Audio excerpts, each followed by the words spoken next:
এক একজনের এক এক দাবি। কার দাবি রাখবো আর কার দাবি পূরণ করব? এই দাবি পূরণ করতে যা সরকার শেষ হয়ে যাব।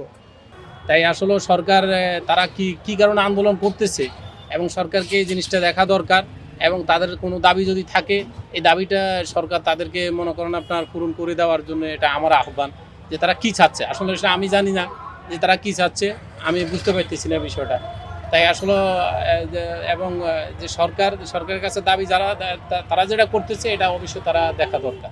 এই যে আজকে এই গাড়িটা বাইর করছে, গাড়ি বাইর করলে 1500 টাকা খরচ, পকেটে এখন টাকা আছে 1000, যাত্রী নামাইলে 1000 হইব, এই 1500 টাকা খরচ আমি কোনতে পূরণ করবো? আমার যে এই জায়গায় আটকায় রাখা হইলো, এই 1500 টাকাকে আমি ঘর দিয়ে পুরাই দিব না, বাড়িতে জমি বেঁচে এনে দিব? প্রতিদিনই একদিন দুই দিন পর পরই এই রাস্তায় বয়ে পড়ে। কারণটা কি? এর কোনো শেষ আছে? এটা তাড়াতাড়ি শেষ করেন। এটা কিভাবে মিডিয়ারা আপনারা যারা আছেন তারা সবাই মিলে এটা শেষ করার ব্যবস্থা করেন। এটা উপর মহলে জানাইয়া এটা শেষ করার ব্যবস্থা করেন। রাস্তাঘাটে কোনো দুর্ভোগ চাই না। এই স্টুডেন্টরাই কিন্তু দেশ চালাইবো না, শ্রমিকের দরকার আছে। দেশে শ্রমিক যদি না থাকে, স্টুডেন্ট একটা শ্রমিক চাইলে 5টা স্টুডেন্ট পালতে পারবো, একটা স্টুডেন্ট একটা শ্রমিক পালতে পারবো না। একটা স্টুডেন্ট একটা শ্রমিক পালতে পারবো না, আর একটা শ্রমিক 5টা স্টুডেন্ট পালতে পারবো। এই যে অ্যাম্বুলেন্সগুলো দাঁড়া রয়েছে, অ্যাম্বুলেন্সগুলোর ভিতরে তো অনেক রুগী আছে।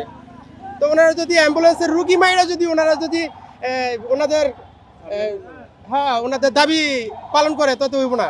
এটা তো মানুষের ক্ষতি, মানুষের জনগণের ভোগান্তি দিয়ে ওনারা এই দাবি পালন করতেছে, এটা তো দেশের জন্য ক্ষতি। আর যতদিন পর্যন্ত এই সরকার যে কোনো সরকারই আসুক, সরকার না আসা পর্যন্ত ওনাদের দাবিও শেষ হবো না। যতদিন পর্যন্ত নির্বাচন না আসবো, নির্বাচন না হওয়া পর্যন্ত সবারই দাবি শেষ নাই। এক একজনের এক এক দাবি। কার দাবি রাখবো আর কার দাবি পূরণ করব? এই দাবি পূরণ করতে যা সরকার শেষ হয়ে যাব। বেজা একদার কোনটা গেছে, এখন আবার কখনটা দেওয়ার কোনো নিশ্চয়তা নেই। তাই সাধারণ পাবলিক আমরাই ভুগি, আমরাই কষ্ট করি, আর কেউ করে না। এটা ঠিক হয় নাই, কাজটা ঠিক হয় নাই। কারণ গাড়ি ঘোড়া ফ্রি রাইখা আন্দোলন যাই করবে মানুষ মাইনে নেবে, এটা একটা অযৌক্তিক কাজ করতেছে।